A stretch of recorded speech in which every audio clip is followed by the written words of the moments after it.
Olá pessoal, tudo bem? Vamos dar continuidade aos nossos estudos sobre ética. Na aula de hoje nós vamos falar sobre ética kantiana. Então nós já abordamos a introdução a Immanuel Kant, né? Falamos sobre a vida, sobre a obra, sobre o que seria a metafísica para Immanuel Kant. Agora nós vamos prosseguir com a sua ética. Então vamos lá? Ética kantiana. Então pessoal, vocês podem encontrar aí nos seus estudos para o Enem, para os demais vestibulares, ou até mesmo aqueles que estão estudando aí para um concurso público, pode se deparar com a seguinte expressão: ética deontológica. Ética deontológica, pessoal, nada mais é do que uma ética do dever. Então, a ética deontológica é uma ética do dever. Então, nós vamos compreender na aula de hoje que a ética kantiana é uma ética deontológica. Isso é uma ética do dever. A palavra deontológica tem relação com dever. Então, para Kant, nós vamos ver na aula de hoje que a ação moral, aquela ação que é a ação que nós devemos fazer, aquela que é moralmente aí definida por Kant, é a ação por dever. Então, a única ética deontológica que existe é a kantiana? Não. Mas ela foi a primeira, ela foi a principal. Foi o Kant que apresentou aí os fundamentos teóricos de uma ética do dever. Então, vamos compreender o que foi isso. Se nós observarmos aqui na linha do tempo, nós vamos verificar aqui que nós temos os filósofos clássicos, né? Nós temos aqui Platão, Aristóteles e Sócrates. Na época dos filósofos clássicos, nós podemos destacar uma grande ética, né, que é a ética aristotélica. Então, a ética aristotélica, ela também é conhecida, né, nós estudamos ela como ética das virtudes. Então, para os gregos, a vida, a ação moral deveria ser baseada na prática das virtudes. Então, o grego acreditava, né, os gregos lá em Atenas, principalmente Aristóteles e seus seguidores, acreditavam que a pessoa, para atingir a felicidade, deveria viver uma vida conforme as virtudes, ou seja, uma vida praticando as virtudes, né? As ações corretas eram aquelas em que o homem utilizava-se da prática das virtudes e, na dúvida, utilizava-se do meio termo. Ok. Quando nós chegamos aqui na Idade Média ou medieval, onde aqui está destacado São Tomás de Aquino, mas também nós temos Santo Agostinho e outros pensadores, aqui na chamada de ética medieval, nós podemos destacar que havia uma forte relação entre fé e razão, e a ação considerada como ação moral, aquilo que o homem deveria fazer, deveria ser guiada aí pelos dogmas da fé cristã. Então, a pessoa que seguisse as orientações da fé cristã estaria tendo as suas condutas conduzidas aí de uma maneira ética. Pois bem, quando nós chegamos aqui com Immanuel Kant, que é o objeto do estudo da nossa aula, nós temos aqui Immanuel Kant destacado aqui com a sua crítica da razão pura, foi a sua primeira e grande obra, importante, onde ele buscou conhecer os limites da razão, que a razão era capaz de compreender, né, a sua teoria do conhecimento, que é o criticismo, que nós já abordamos em outra aula, que você pode assistir no nosso canal Eu Quero Saber. Quando nós chegamos aqui em Immanuel Kant, nós temos uma nova ética, que é a ética deontológica, que é a ética do dever, que é o que nós vamos estudar e compreender a partir de agora. Então, sobre o tema, nós temos a fundamentação da metafísica dos costumes, é uma obra fininha, é uma obra pequena de Immanuel Kant, mas de muito conteúdo, importante leitura, a sua crítica da razão prática. Então, vejam, razão prática. Desde os gregos, essa ideia de razão prática, ela existe por quê? Por que chamada razão prática? Porque é a razão que nós usamos no dia a dia para decidir como nós vamos agir. Ela tem relação direta com as nossas ações. Por isso, nesse sentido, que é a razão prática, porque ela é usada diariamente para nós podermos saber qual é a melhor ação a tomar, né, o que devemos fazer em cada situação. E também temos a metafísica dos costumes, aí onde ele completou as suas ideias aí sobre a sua ética, né, sua ética kantiana, sua ética do dever, sua ética deontológica, que nós vamos estudar a partir de agora. Então, Crítica da Razão Pura foi em 1781, onde ele estudou sobre os limites da razão, e agora na Crítica da Razão Prática, 1788, quando ele apresentou aí os fundamentos da sua ética. Então vamos ver sobre a Crítica da Razão Prática. Se na Crítica da Razão Pura, Kant tratava de determinar o funcionamento teórico da razão, na Crítica da Razão Prática, Kant investiga os aspectos de uma razão capaz de determinar a vontade e a ação moral. Então nós vamos ver para Kant o que determina a vontade e o que é uma ação moral. Kant pretendia responder perguntas básicas sobre o tema, tais como devemos orientar nossas condutas, ou se existe um meio de saber quais as condutas que são permitidas e quais devem ser evitadas. Então, a pergunta básica da ética é como devemos agir, né? Como devemos levar a nossa vida, o que devo fazer. Então, segundo Kant, no campo da razão teórica, as possibilidades naturais humanas, que são as formas da sensibilidade e entendimento, limitam o conhecimento da natureza. O ser humano não é, então, realmente livre nesse terreno. Então, no campo da razão teórica, para Kant, ele acredita que o homem não é 100% livre. Por quê? Ele é limitado pela sua sensibilidade e pelo seu entendimento. Então, nesse terreno da razão teórica, Kant acredita que o homem não é totalmente livre, possui limites. Agora, no campo da ação moral, o indivíduo pode agir guiado pela razão, absolutamente livre de qualquer determinação natural. Então, no campo da ação moral, o Kant acredita que o homem pode decidir. Ele, usando a sua razão, ele pode decidir e saber sozinho, né? Nós vamos ver o a priori kantiano, com o uso da sua razão, ele consegue extrair qual é a lei, qual é a norma que ele deve seguir sozinho.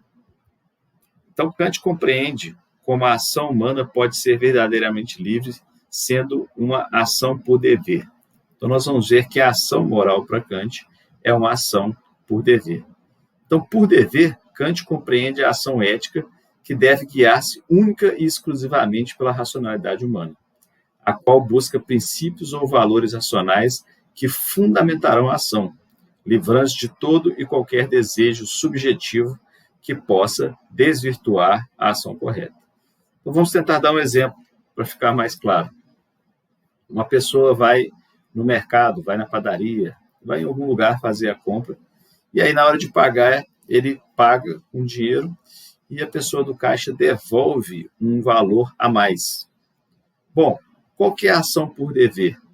O que nós aprendemos, né, com os nossos pais, com os nossos familiares, na escola, que nós não devemos ficar com o que não é nosso. Então, aquele dinheiro que está a mais não é seu. Você sabe, a sua razão lhe diz que você deve devolver. Não precisa ter nenhuma placa escrita, você não precisa perguntar para ninguém. Você sozinho, utilizando a razão, você sabe o correto. A ação ética, nesse caso, é devolver o dinheiro. Então, para Kant, a ação por dever é essa guiada pela racionalidade humana. Aquela que, a priori, aquela que sozinho consegue saber qual é o correto curso de ação a seguir. E para o Kant, nenhum desejo subjetivo pode influenciar.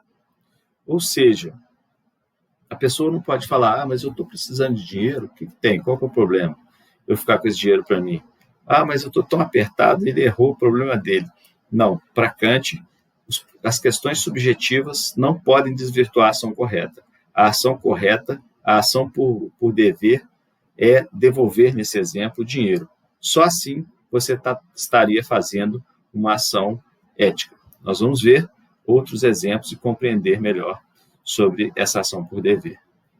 Então, a ética kantiana do dever é, em sua natureza, tanto prescritiva quanto normativa. Ela prescreve normas. Então, a ação humana correta é determinada pela razão e o indivíduo deve segui-la. Então, quando o homem usa a sua razão, né, ele vai conseguir sozinho descobrir o que fazer. Por exemplo, vamos a alguns exemplos. Se você vê uma pessoa passando apuros, uma criança, uma pessoa, uma mulher, uma idosa, né, uma pessoa tentando atravessar a rua, você vai ajudá-la. A sua razão diz que você tem que ajudar. O homem consegue compreender sozinho que é preciso ajudar uma pessoa num momento difícil. De repente, prestar um primeiro socorro para uma pessoa que foi acidentada, dentro dos seus limites, do seu conhecimento. O natural do ser humano é ajudar. E a razão dele vai dizer para ele o que ele deve fazer. Então, a razão vai prescrever para ele as normas que ele deve fazer naquela conduta, seja no sentido positivo, desse exemplo que eu dei de ajudar alguém que está em perigo, seja no sentido negativo de não fazer algo, ou seja, não matar, não roubar, não mentir e outras normas que a razão humana consegue compreender sozinha. Então, não há circunstâncias pessoais para Kant ou relativismo moral que diga que a pessoa deve agir de outra forma.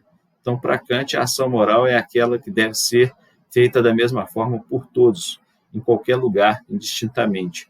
A pessoa não pode alegar situações particulares ou relativismo moral.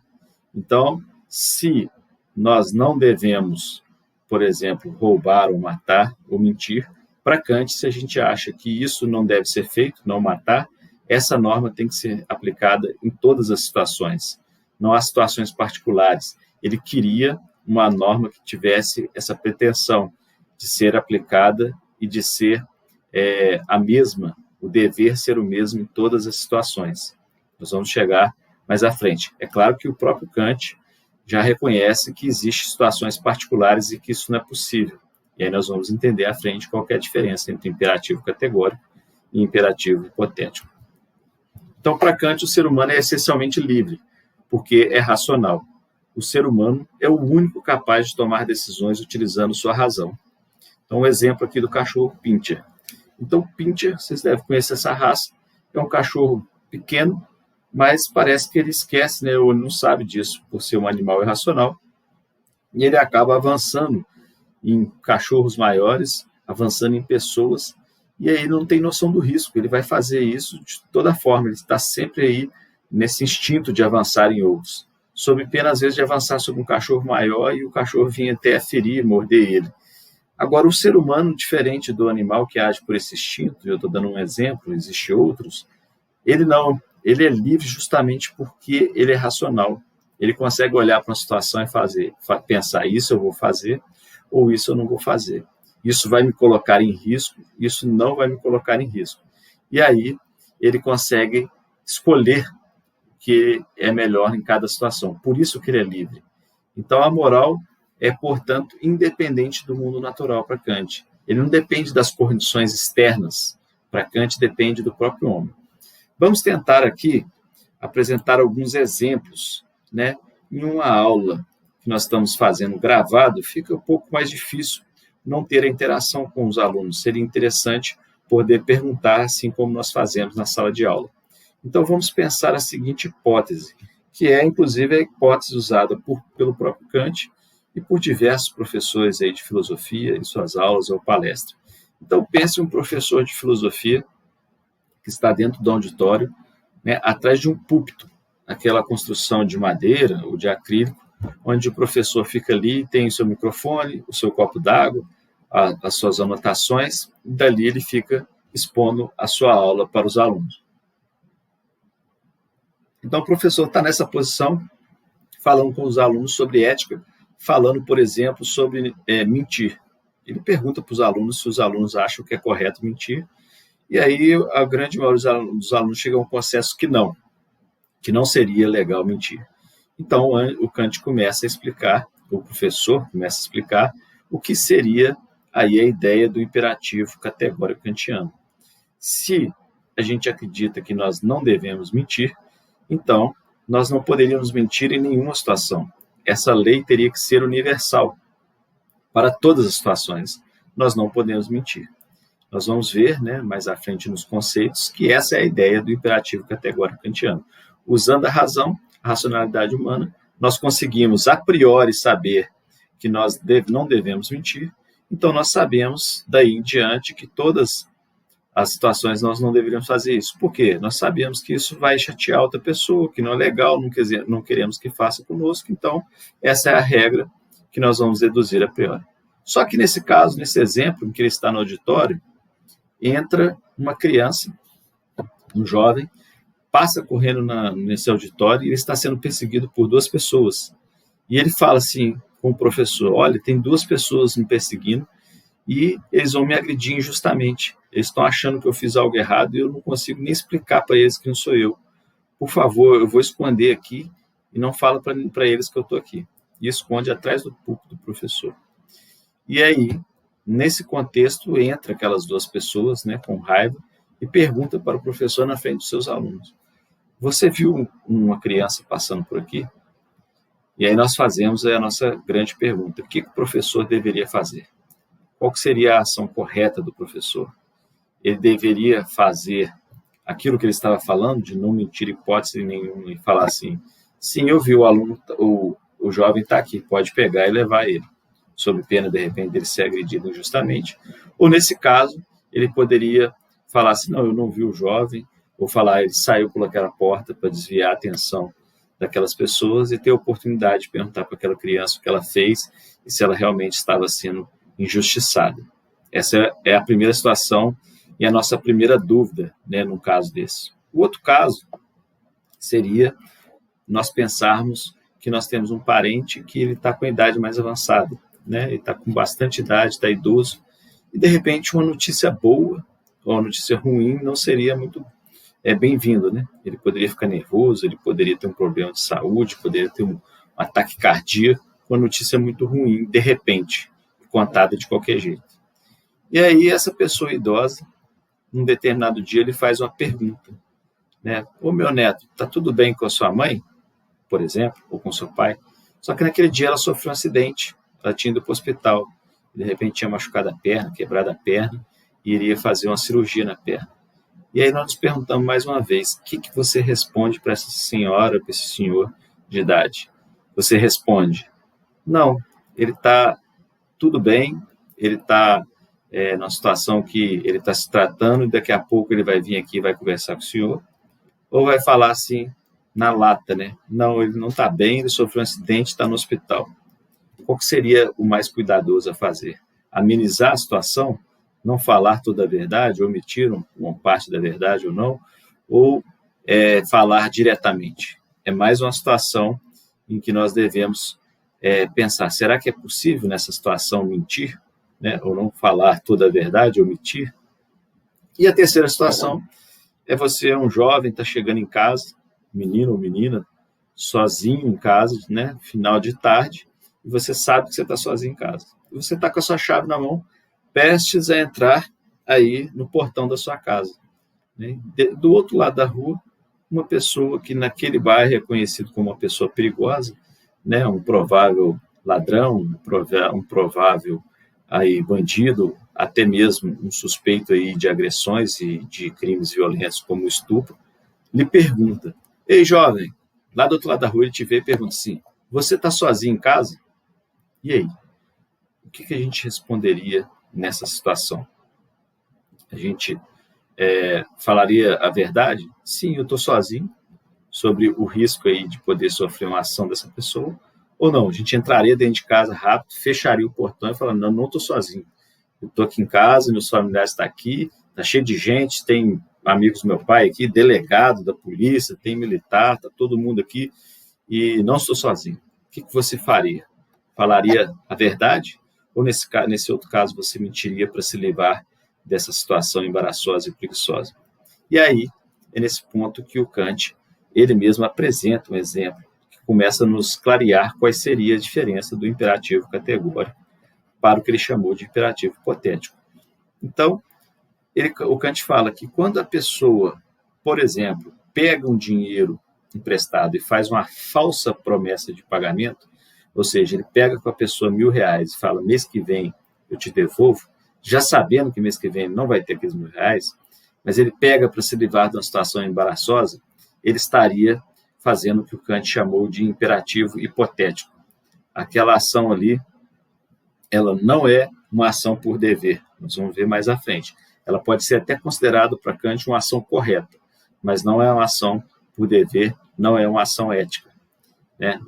Essa situação em que a pessoa está apenas momentaneamente numa situação particular se livrando de uma questão de embaraço, que era a mesma questão do jovem que chegava em casa e o bandido pergunta se ele está sozinho, e também, da mesma forma semelhante, aquele que estava com a avó ou o avô de uma idade mais avançada e poupando ele de uma notícia ruim de qualquer jeito, esperando chegar presencialmente, falando, não, aconteceu algo, seu filho está no hospital, mas já está bem, já passou por uma cirurgia, e explicar com mais calma.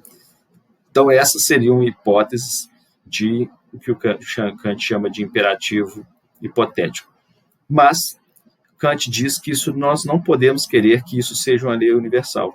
A lei universal deve ser não mentir, da mesma forma que não matar, não roubar. Então, vamos agora passar para, falando desses exemplos, vamos voltar agora para a teoria, que nós vamos ficar mais fácil de compreender. Então, vamos lá. O imperativo categórico. Kant acredita que existem princípios a priori de modalidade, o que significa que o ser humano não precisa experimentar certa coisa ou viver uma situação concreta para saber o que deve ou não fazer. Isso aqui já é algo muito interessante, né? Nós temos essa grande dúvida. Será que a pessoa na vida ela precisa experimentar? Ela precisa errar para saber que é errado? Para Kant, não. Por quê? Os princípios a priori da moralidade, ou seja, com o uso da razão, o homem consegue saber antes de executar qual que é a ação correta a fazer. Ele não precisa experimentar. Então, ele já sabe, usando a razão, que tal coisa é errado, tal coisa é perigosa ou tal coisa não deve ser feita. Então, utilizando a razão, a pessoa é capaz de encontrar os princípios morais que devem ser colocados em prática. Para encontrar tais princípios, o indivíduo deve utilizar uma espécie de fórmula, né? É um teste racional. É algo que acontece dentro da mente humana. Né? Não é um teste, algo que você vai botar no papel, não. Mas dentro da mente humana, ele usa uma fórmula que Kant chamou de imperativo categórico ou absoluto. Então, vamos compreender. O imperativo categórico é, portanto, só um único, que é esse. Age apenas segundo uma máxima, tal qual possas, ao mesmo tempo, querer que ela se torne lei universal. Então, pessoal, a máxima da ação, que no exemplo que nós vemos apresentando, que é inclusive o exemplo que o próprio Kant usa do não mentir, isso poderia ser não matar, não roubar, ou diversas outras normas, ela tem que poder, ao mesmo tempo que você vai utilizar naquela ação, ser uma lei universal. Então, o imperativo categórico ele tem relação com essa pretensão de universalidade. Aqui e em qualquer lugar, em qualquer país, em qualquer situação, se você conseguir, com a sua razão, compreender que aquilo é algo correto e que deve ser feito, que todos deveriam fazer dessa mesma maneira, você está diante aí de um imperativo categórico, um imperativo absoluto. Ok? Muito importante. Esse imperativo categórico, esse imperativo, esse teste que o Kant propôs, essa ideia de Kant, né? Essa construção teórica dele sobre o imperativo categórico, ela teve reflexos importantíssimos, né? Que são estudados por aqueles que estudam o direito, né? Que se aprimoram e aperfeiçoam na área do direito, como nós vamos ver mais adiante. Então, diante de qualquer questão moral, o indivíduo, utilizando-se do imperativo categórico, chegará inevitavelmente à resposta do princípio que deve guiar a sua ação. É um princípio ético formal da razão prática, absoluto e necessário, fundamento último da ação moral. Então, a ação moral, para ela ser moral, ela tem que estar aí baseada em um imperativo categórico. Age de tal forma que a norma de tua conduta pode ser tomada como lei universal. Então, pessoal, se você se deparar com a expressão norma de sua conduta, ou como nós vimos anteriormente, com máxima, é a mesma ideia. O fundamento da sua ação, ela tem que ser o mesmo e pode ser tomada como lei universal para todas as pessoas e para todas as situações, sem relativismo, sem questões pessoais. Então, como eu dizia, o imperativo categórico ele tem essa pretensão de universalização.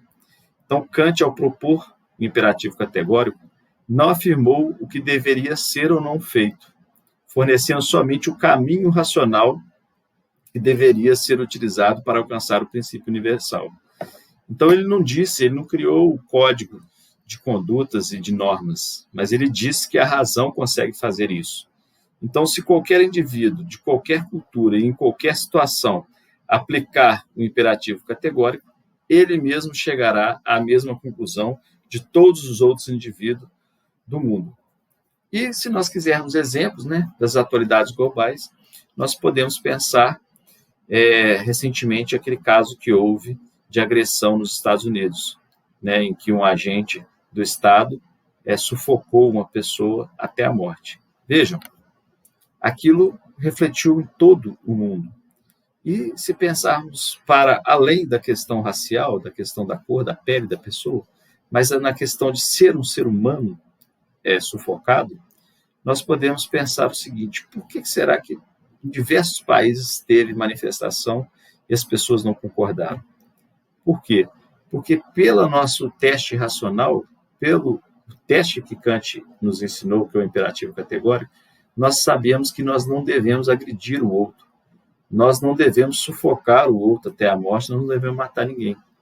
Então, nós sabemos que se uma pessoa fez algo errado, por mais ato que ela tenha feito, por mais errado que seja, até mesmo por mais cruel, ela pode até ter matado uma pessoa, nós sabemos que o indivíduo não deve fazer tudo na mesma ação, acusar, processar e julgar. Cada um tem sua função. Aquela pessoa vai ser preso pela autoridade policial, vai ser levado para um julgamento, vai ter aquele que vai acusar, vai ter aquele que vai defender e vai ter o juiz que vai decidir se ele é culpado ou inocente e vai aplicar as leis que são vigentes naquele estado. Então, em alguns estados, essa pessoa pode ser presa, outra pode pagar uma multa, em alguns ele pode pegar uma prisão perpétua e até outros pode até chegar ao ponto de uma pena de morte, porque alguns estados existem. Mas essa é uma aplicação da norma que foi decidida naquele estado. Agora, a regra de não agredir, de não matar ou de não impor sofrimento, essa é universal. Então, vejam, os estudiosos do direito, eles acreditam que o fundamento da Declaração Universal dos Direitos Humanos é na ética kantiana.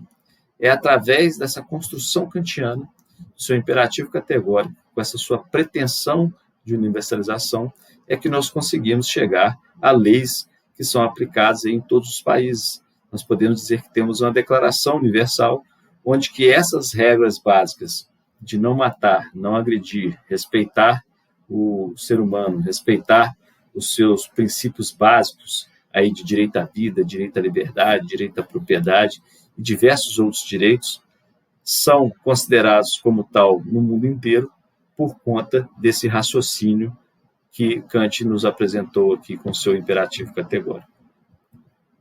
Então, segundo Kant, o imperativo hipotético é um princípio que representa a necessidade prática de uma ação possível. Ou seja, ele reconhece que em alguns casos é possível tomar uma ação que não seja aquela ação por dever, aquela ação ética imposta pelo imperativo categórico, considerando como um meio de se alcançar um determinado fim. Se quer X, então deves fazer Y. Esse é o imperativo hipotético. Então, exemplos. O ser humano deve mentir para não magoar uma pessoa? É o exemplo que nós falamos um pouco atrás da pessoa com mais idade. Posso me livrar de apuros fazendo uma promessa falsa? É o outro exemplo que nós dissemos da pessoa que toma dinheiro emprestado para se livrar ali de uma cobrança imediata, mesmo sabendo que mais à frente também não terá recursos para quitar aquela dívida. Então vamos ver para Kant o que é a ação por dever. Então, Kant chamou de ação por dever uma ação que não admite exceções e que não leva em consideração necessidades, apetites, interesses, desejos ou circunstâncias pessoais e particulares. Então, pessoal, para uma ação ser por dever, para que possa ser considerado dever, ela tem que seguir as normas que foram prescritas pelo teste racional do imperativo categórico em toda e qualquer situação. Então, mesmo que os resultados daquela ação não sejam bons para a pessoa que faz, ok? Então, a razão ordenou por meio do imperativo categórico e o indivíduo deve sempre obedecê-la, ainda que as consequências dessa ação lhe sejam ruins. Então, vejam, imaginando uma hipótese aqui no Brasil, uma pessoa sendo julgada, né? Aqui ele tem o direito de permanecer calado, mas pelo teste racional do imperativo categórico, ele sabe que deve falar a verdade sempre, e o juiz lhe faz uma pergunta, né?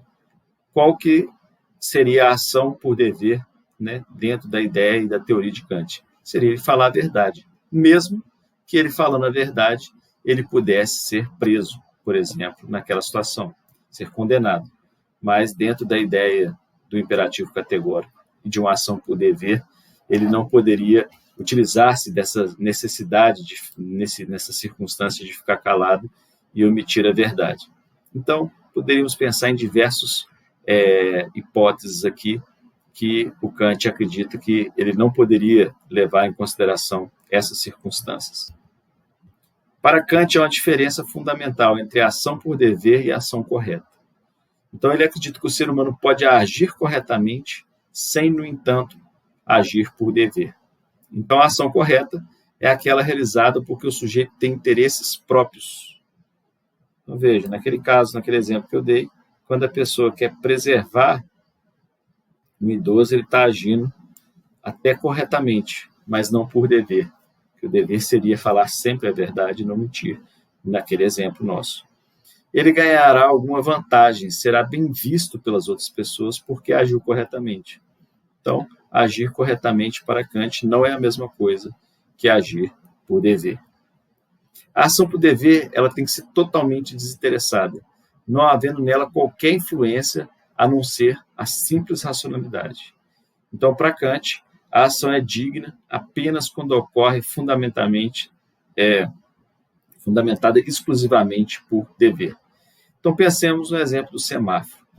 Se você chega no semáforo e para no semáforo vermelho, né? Está vermelho, você para seu carro ali, porque você sabe que isso é o correto a fazer, você sabe que existe uma norma e a norma diz que tem que parar. Para Kant, se você parou porque você sabe que esse é o seu dever, você poderá, nesse caso, estar fazendo uma ação por dever, uma ação digna. Agora, se você parou porque, por exemplo, você estava com medo de ser multado, ou com medo de alguma pessoa que você conhece lhe ver avançando no sinal, aí se a razão que você utilizou, o fundamento da sua ação foi esse, não seria uma ação por dever. Por quê? Porque você está preocupado em ser bem visto pelas outras pessoas, você está preocupado em seu interesse próprio de não ser multado.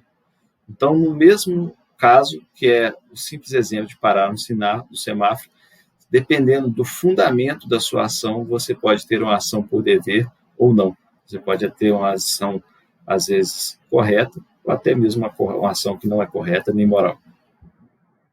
Bom, a maioria dos filósofos aí adentram sua teoria, perpassa aí o conceito de felicidade, isso é muito importante. Então vamos ver como que foi essa ideia de felicidade para Kant, assim como nós vimos para os gregos e medievais. Embora Kant considere que o fim do homem seja a procura da felicidade, como Platão e Aristóteles, ele distingue felicidade de moralidade. Então, a moral kantiana é uma moral não eudaimônica, ou seja, não tem por meta a felicidade. Então, veja, se para os gregos a moral ela era eudaimônica, ou seja, nós vivíamos uma vida para atingir a felicidade, a moral kantiana é uma moral não eudaimônica, ou seja, não tem por meta a felicidade. Nós vamos ver que ele tem por meta o dever. O caminho da felicidade, segundo Kant, é o quê? Dever. O cumprimento do dever não significa renunciar à felicidade, porém, também não significa subordinar à procura da felicidade. Então, vamos ver. Para Kant, o indivíduo só é realmente feliz e livre quando segue a sua razão e, por conseguinte, a lei moral determinada pelo imperativo categórico. Então, para Kant, a razão é contrária à felicidade. O supremo destino da razão prática é a fundação de uma vontade e não de uma felicidade.